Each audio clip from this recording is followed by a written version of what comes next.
Am I my brother's keeper? Yes, I am. Am I my brother's keeper? Yes, I am. Am I my brother's keeper? Yes, I am. Nino Brown Boxing, and I'm back in the building. Shout out to the LDBC. Don't forget to hit that like button and subscribe. So, we're less than a month away from a fight that I'm extremely excited about. Rigondeaux versus Vasily Lomachenko. The fight is going down in December. This is definitely a highly anticipated matchup for all of the true boxing fans. Hopefully this fight gets to and it reaches a lot of the casual fans, and the skill that's just going to be displayed in this fight on both sides definitely inspires a lot of casual fans to start looking into boxing and trying to understand the sport in an entirety outside of big names and knockouts and stuff like that. I definitely hope a lot of guys get inspired and become true boxing fans. Doesn't matter if you're rooting for Rigo, doesn't matter if you're rooting for Lomachenko. I just hope, guys really get inspired and get back to the sport how it was back in the day, put boxing back on the map when it comes to being a mainstream sport compared to the NFL, the NBA, and all of that stuff like that. But moving forward, in this particular fight, I'm going for my main man, Rigondeaux. I like the Cuban. I like the guy. I like his style. People like to criticize Rigo, but for me, that's not the here nor there. Rigo said it himself. He said the weight is not an issue. Since this fight is being held at 130 pounds. Rigo was moving up from 122 pounds. Moving up 2 weight classes. Some say daring to be great. I can't even say that for the simple fact I believe Rigo is skilled enough. He has comparable, if not better, punching power to Lomachenko, in my opinion, who's a light puncher for his division. I believe it's definitely going to be a good scrap. And this fight, man, I'm excited. I really can't wait for this fight to happen, for it to go down. I really hope Rigo wins this fight in devastating fashion just to silence all of the naysayers. I know Rigo is in his late 30s. He's not too far off from 40. But hopefully they give him his credit. And in this particular fight, after this man after Rigo gets the victory, hopefully it puts him in position to get fights with a lot of the other guys that were ducking him that ran 126 pounds. Leo Santa Cruz, Abner Mares, Carl Frampton, even Scott Quigg.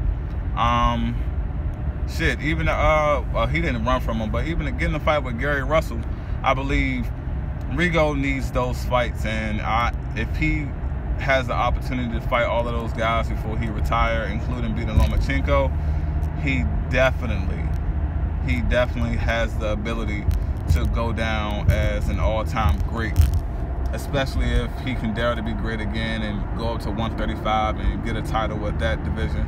I believe that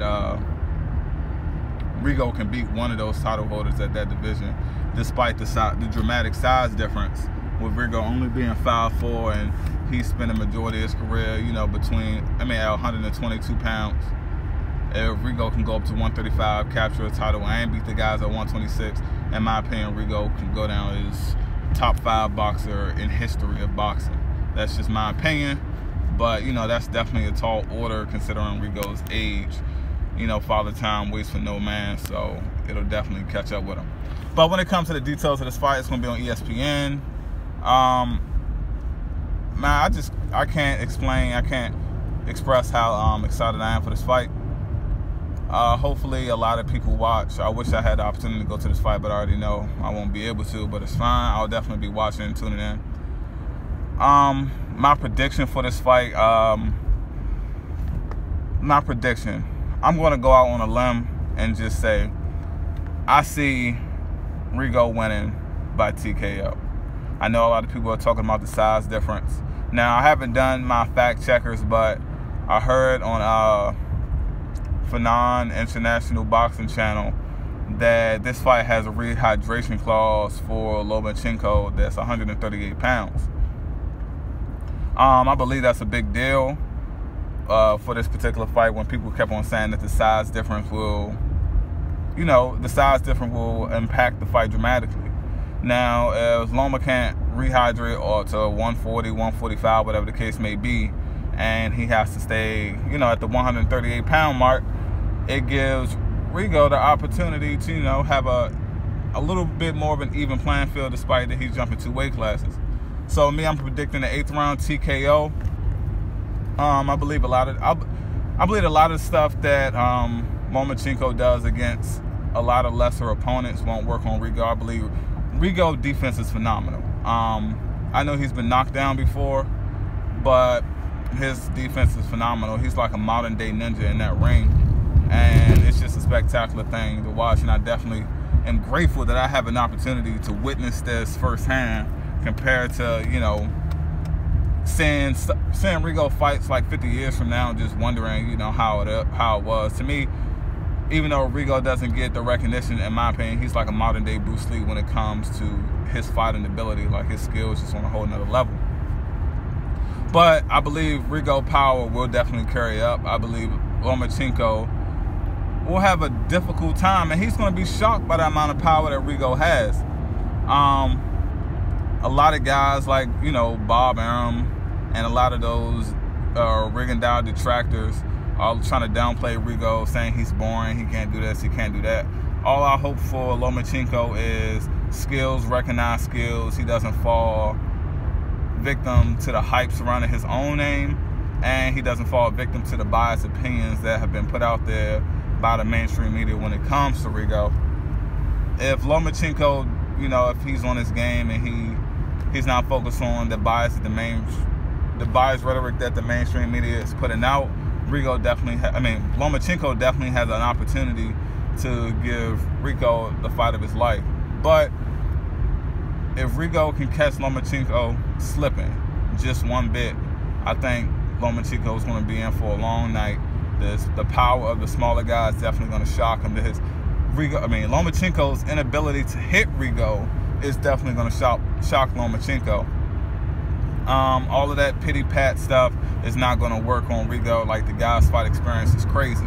Like, you know, he's a well-educated, he's a defensive genius.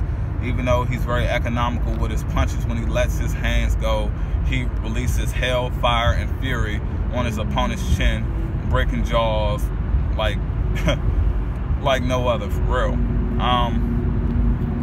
But the 8th round TKO, that's my official prediction. I'm not going to go back on my prediction. I'm driving right now. It's a tractor trailer beside me. But I'm not going to go back on my prediction, despite what may happen in the future. We're a little under a month away from this particular fight. Do I believe Lomachenko has a chance in this fight? Yes, I definitely do. I don't knock Lomachenko's skill, but he did lose to Orlando Salido. I understand Orlando Salido is bigger than Rigo, and the style is the complete opposite of Rigo. But to me, that's not the here nor there. There's a blueprint on how to beat Lomachenko. I believe when it comes to Lomachenko's pro record, his pro resume, you know, he hasn't faced anyone with the skill level of a Rigo. Yes, Gary Russell was a phenomenal fighter, you know, hometown guy for me, Washington, D.C. area. But at that point, Gary Russell wasn't a pound-for-pound fighter. He hasn't fought any of the top guys in the sport.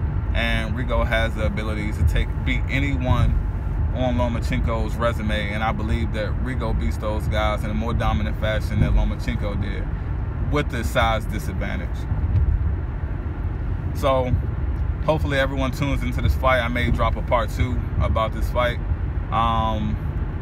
Yeah, just everyone tune in. Shout out to the LDBC. Don't forget to hit that like button. Please subscribe. This is Nino Brown Boxing. Peace.